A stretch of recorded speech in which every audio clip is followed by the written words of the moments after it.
रात्रीच्या जेवणामध्ये मस्तपैकी असं ऑमलेट आणि खूप सगळा सलाड खाल्ला आणि सकाळी उठल्या उठल्या माझं नेहमीचं रुटीन. पण आज तुम्हाला दिसतंय की एक्स्ट्रा ग्लास आहे. येस, आज बेबीसाठी सकाळी सकाळी बनवली आहे बनाना स्मूदी आणि त्यांनी त्याची थोडीशीच खाल्ली. त्याच्यानंतर ना माझे काही कलरचे कपडे होते जे की अजिबात निघाले नव्हते, म्हणून म्हटलं चला आज ते वॅनिश आणि स्टेनरमध्ये भिजत घालून बघूयात निघतात की नाही. त्याच्या आधी एक महत्त्वाचं काम केलं.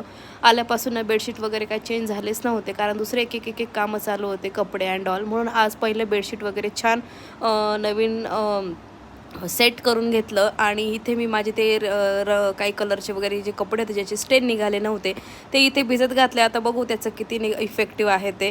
आणि इकडे माझं जेवणाचं दुपारचं मस्तपैकी ज्वारीची भाकरी आणि गिलक्याची भाजी बनवली, ठेचाबरोबर त्याच्यासोबत एन्जॉय केलेला. आणि इकडे मस्तपैकी ना का त्याचं काही गोष्टी खेळत होता आणि मी त्याला खेळायला एनकरेज करत होते. सो चलो, हा ब्लॉग मी इथे सेंड करते. Bye bye.